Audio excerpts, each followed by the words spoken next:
এবারে আমরা ভেক্টর অ্যালজেব্রায় ফিরে যাই।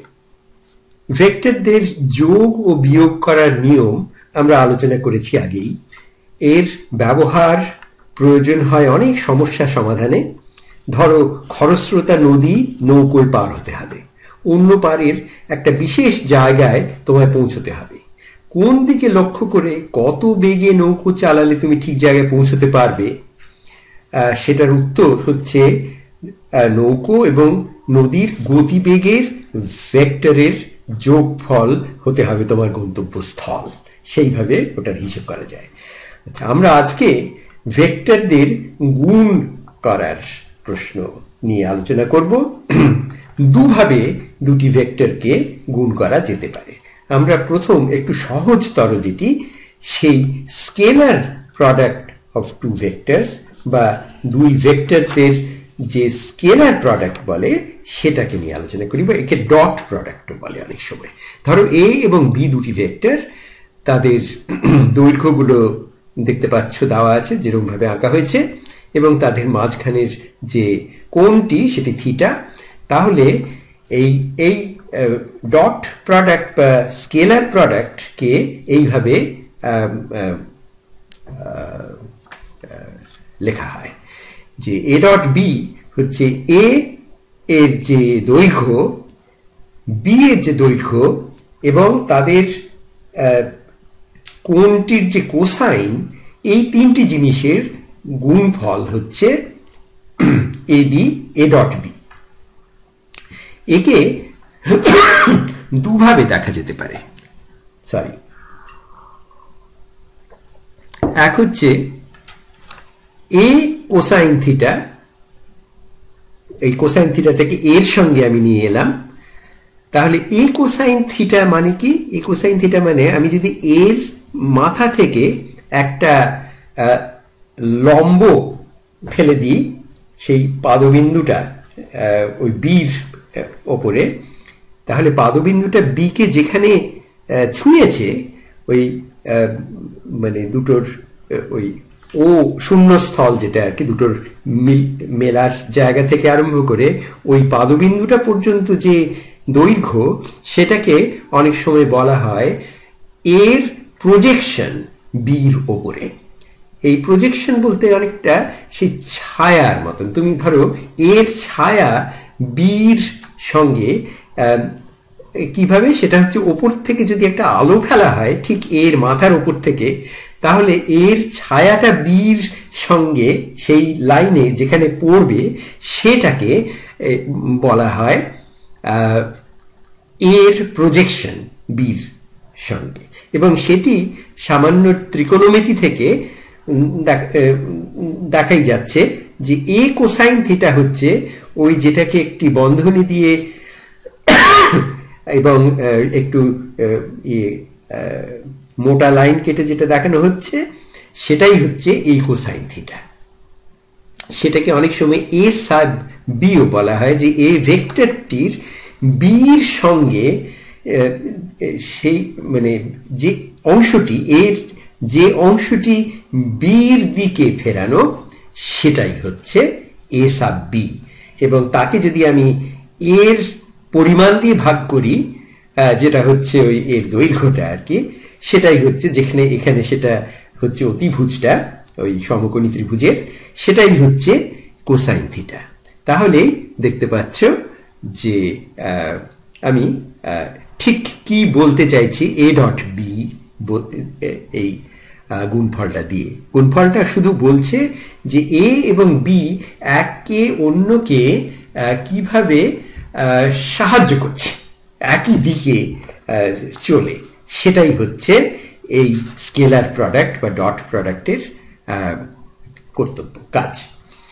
এবং এটাকে আরেকভাবেও দেখা যেতে পারে এই স্কেলার প্রোডাক্টকে। সেটা হচ্ছে ওই কোসাইন থিটাটাকে আমি বি এর সঙ্গে জুড়ে দিতে পারি, যে এর পরিমাণ এবং বি কোসাইন থিটা, সেটা হচ্ছে আবার এই জিনিসটাকে আমি আরেকভাবে লিখতে পারি যে বি থেকে যদি আমি এর ওপরে একটা লম্ব টানি, তাহলে ওই বি এর যে প্রজেকশন এর দিকে, সেটি এবং এর দৈর্ঘ্য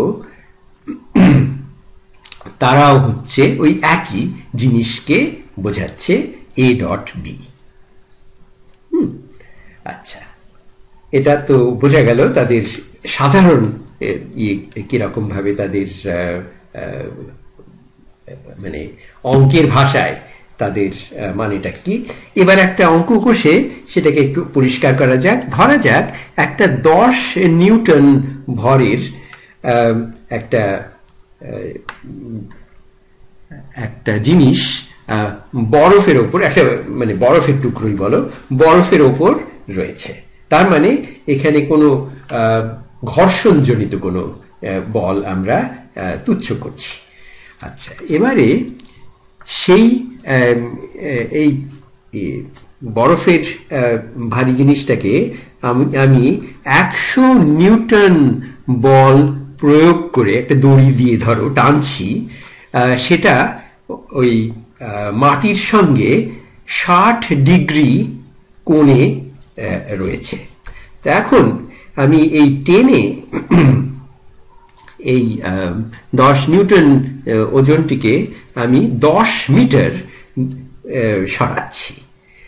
তাহলে এই চ্যুতির পরিমাণ হচ্ছে 10 মিটার এবং যে বলটি প্রয়োগ করছি সেটি ঠিক ওই যেদিকে সরাচ্ছি সেদিকে ফেরানো নয়, ওপর দিকে। কিন্তু আমি এই যে সরালাম সেটাতে কতটা কাজ করা হলো এই এর ভাষায়, অঙ্কের মানে ফিজিক্সের ভাষায় বা পদার্থবিদ্যার ভাষায়, সেটা হচ্ছে এই এফ ভেক্টর, যেটা হচ্ছে ওই বল, এবং যে চ্যুতি বা ডিসপ্লেসমেন্ট ভেক্টর, এই দুটোর স্কেলার গুণফল এফ ডট ডি, ডি হচ্ছে ডিস্টেন্স ভেক্টর বা ডিসপ্লেসমেন্ট ভেক্টর। তো এটার হচ্ছে এফ ডট ডি, তার মানে হচ্ছে এফ এর যে পরিমাণ সেটা হচ্ছে 100 নিউটন, ডি এর পরিমাণ হচ্ছে 10 মিটার এবং কোসাইন 60 ডিগ্রি, সেটাই হচ্ছে এই ডাব্লিউ বা এই যে কাজ যে করলাম তার ওয়ার্ক, সেটার পরিমাণটা। এটি একটি স্কেলার কোয়ান্টিটি। এখন কোসাইন অফ 60 সেটার মান হচ্ছে অর্ধেক। এখানে √3/2 লেখা হয়েছে, ওটা একটু ভুল, ওটা সাইনের 60 ডিগ্রির ভ্যালু ওটা। কাজেই এটার উত্তরটা হচ্ছে ডাব্লিউ হচ্ছে 500 জুল। কারণ 100কে 10 দিয়ে গুণ করলে হলো 1000, আর তাকে অর্ধেক করলে হয় 500। তো 500 নিউটন মিটার, আর নিউটন মিটারেরই আরেক নাম হচ্ছে জুল। কাজেই আমরা পেয়ে গেলাম এই ডট প্রোডাক্টের একটা ভালো উদাহরণ। আর ডট প্রোডাক্টের ব্যাপারে আরেকটা জিনিস হচ্ছে যে এ ডট বি বা বি ডট এ দুটো একই জিনিস, তাদের মধ্যে কোনো পার্থক্য নেই। মানে কাকে আমি আগে আনছি কাকে পরে আনছি তাতে কিছু আসে যায় না। এটা হচ্ছে সেদিক থেকে এটাকে কমিউটেটিভ বলা যেতে পারে। যেটা আরেকভাবে ভেক্টরদের গুণ করা হয় সেটাকে বলে ভেক্টর প্রোডাক্ট, তার কথা আমরা পরে আলোচনা করব। সেখানে কিন্তু এই কোন কাকে প্রথমে লিখছি কাকে পরে লিখছি, মানে এ ক্রস বি, বি ক্রস এ নয়, দুটোর মধ্যে পার্থক্য আছে। আমি এখানে এরা আরেকবার যেটা আমি আগে একবার তাড়াহুড়ো করে বলে নিয়েছিলাম, সেটা হচ্ছে যে এ ডট বি কে আমি আরেকভাবে লিখতে পারি, ওই বি কোসাইন থিটাটাকে একসঙ্গে ব্র্যাকেট করে।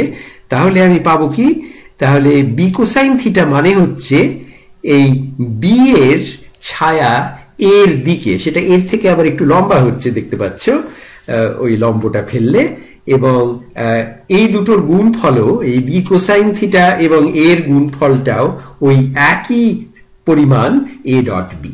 কাজেই এটাকে জাস্ট দুভাবে দেখা যায়, একটা হচ্ছে বির ছায়া এর প্রতি অথবা এর ছায়া বির প্রতি, বির দিকে, তাহলে তাদের গুণফলটা কিন্তু একই। এই হচ্ছে স্কেলার প্রোডাক্টের ইতিবৃত্ত।